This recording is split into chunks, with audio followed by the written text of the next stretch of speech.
So I've been given some questions to answer in this Q&A for Talk Norwich City. Now, question number one comes from Luke.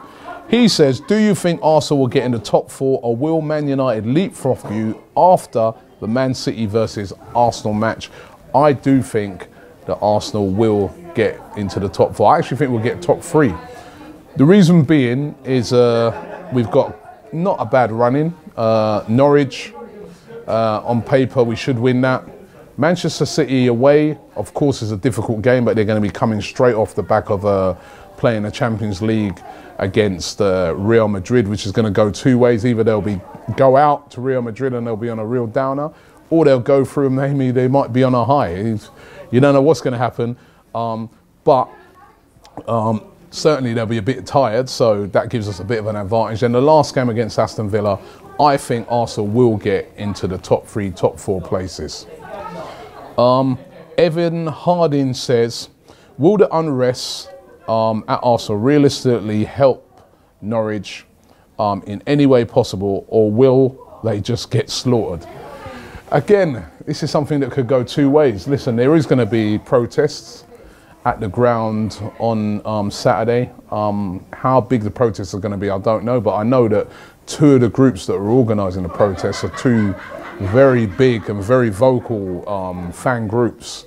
So there will be protests. With a lot of these things, it all depends on how the team's performing. If the team come out and they're lackluster and they're poor, yes, it could get to them. If the team comes out and they get a couple of early goals or an early goal, the fans will be right behind them. Last couple of games of the season, it's hard to say how it's going to affect. It will affect the players a bit, but I think they'll be professional enough to win the game and not make it affect them too much. It's not really aimed at the players, it's more aimed at the manager and at the board. Two here from Andrew Penman. First one, he says, who will stay up, Newcastle, Norwich or Sunderland? Ooh, unfortunately, Norwich fans, I have to go for Sunderland. I think they're a pretty decent team, actually. They got Jermaine Defoe, and Jermaine Defoe equals goals, and I think his goals will make them stay up. Also, Sam Allardyce is also a master of getting teams through that situation, so I'm going to have to go for Sunderland.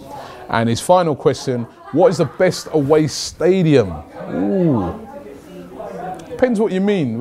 Are you judging it on atmosphere? Are you judging it on facilities? Are you judging it on traditional ground?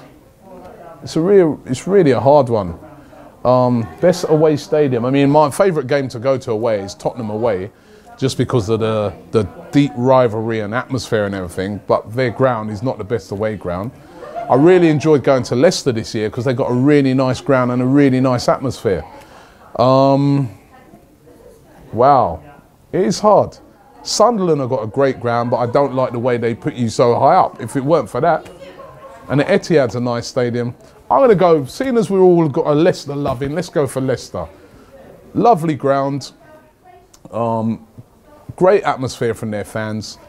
There was a magnificent atmosphere when we played them this year. Great game, 5-2, great football on display. It was just sun was shining. It was just a brilliant away day, Leicester City. So there you go, answered the questions. Thanks for putting them to me. Hopefully, after Arsenal beat Norwich at the weekend, you ask me a few more questions, maybe.